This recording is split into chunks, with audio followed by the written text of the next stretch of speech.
Today, let us learn together how to achieve a happy, healthy, spiritual, and physical body, the physical life. So, before that, I would like to say hello everyone. Welcome once again to LV Amor Vlogs. This is your friend Lou Amor. Today, let us study together simple steps on how to maintain or achieve that beautiful physical body as well as the spiritual uh, aspects sa atong pagkatawo, no? So, both physical and spiritual. So, number one would be self-control. Self-control. One of the fruit of the Spirit is self-control. So, we have to apply it in anything we do, in everything. Eating, doing, or imagining or something. Self-control with temperance, in moderation. So, that's it. So, that is the number one key. Without self-control, we will fail in our target goal. So that's the number one. Now, we go to the real thing. Number one is for vitamin D, we have to stay under the heat of the sun every day 15 minutes between 6 a.m. and 8 a.m. So vitamin D for bone development or healthy and strong bones. That's the vitamin D we get from the sunlight. So our God is the light of the world, so we have to take advantage of the sunlight. So that's the number one. Number two is our God is the spring of living water, so we have to drink 8 glasses of water. 4, cleansing. It cleanses the kidneys, the gallbladder, and other important canals inside our body. We know it, the arteries, and so on and so forth. And it nourishes our body. It quenches our thirst. It rehydrates, hydrates. So everything. Water is really an important element in achieving our goal. So water also gives us a glowing skin, shiny skin, dili magmala. So water. Then the next, our God is the bread of life. So we have to eat His own bread, not man-made.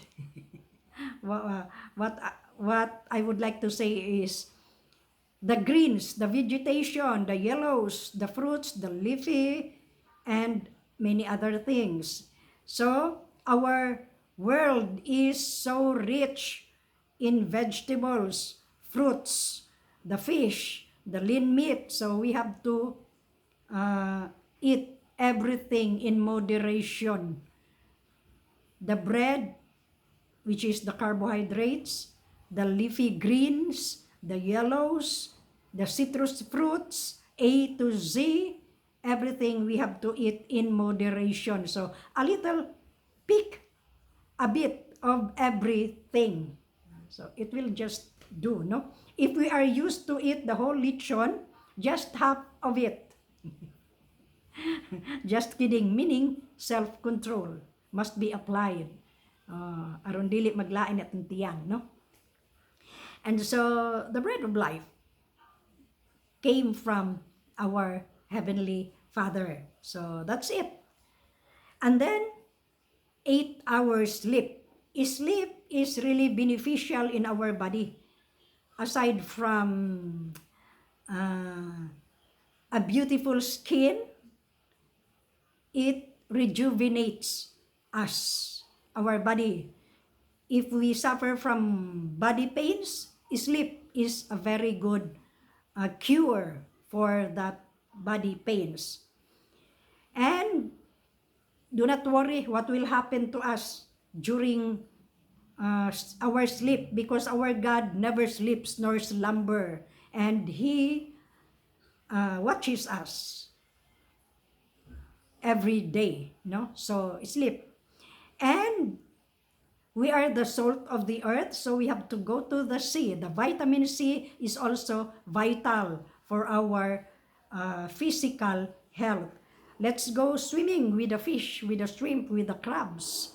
And then breathe in, breathe out for our lungs. It is a good exercise. So the sea breeze helps a lot in maintaining a healthy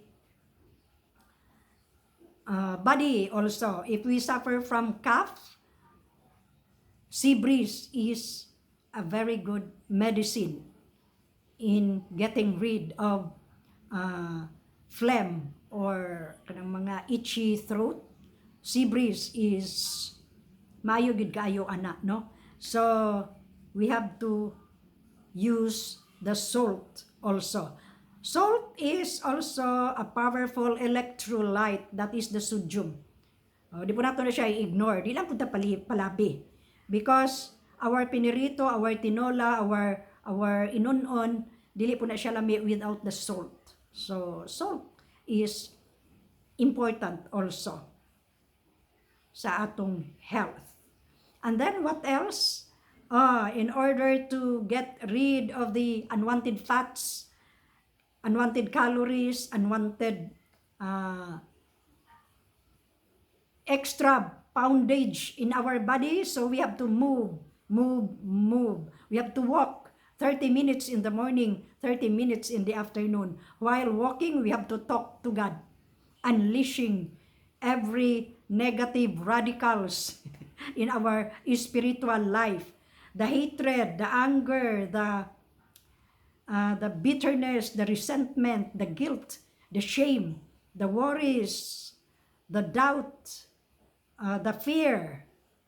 So everything, all the ill feelings must be given to God. Give everything to Him. What's this?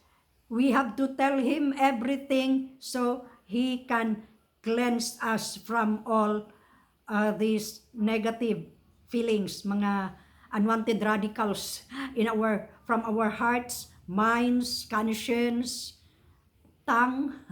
Our tongue is a very sinful part of the body. Kay from this tongue, blessing and cursing gibuhat niya. Panglibak, pang chismis, panghilabot. So everything we have to tell it to God to cleanse us, no? So while walking, talk to Him. That is praying. Talking is simply praying, and praying is simply talking to God. So preferably walk alone, so that we have full concentration, our minds and our hearts are fully concentrated on God alone. Our focus is to Him alone. So that's it. Move. And so milk is also necessary. It is a good source of calcium and other vitamins and minerals. So as newborn babes, we have to drink the milk of the word, the sincere milk, no? Katong mga basic principles in our spiritual life. So that is the milk. And then honey. Honey is also a good source of nutrients, vitamins. The scroll during the Old Testament times, the Old Testament prophets were commanded to eat the scrolls, and it tastes like honey. So honey is the word of God, and we eat honey from the honeycomb, the Bible. So that's it. When we read in the Bible, the land flowing with milk and honey, It is the Word of God. It is the Bible. So that's it for our spiritual health, spiritual growth. So it balanced together the physical needs as well as the spiritual needs. So both are healthy, body, soul, and spirit. So not only physically but also spiritually, we have to maintain or nourish both to achieve a happy and healthy life. And then, last but not the least, the big P, the vitamin P, the prayer. The prayer.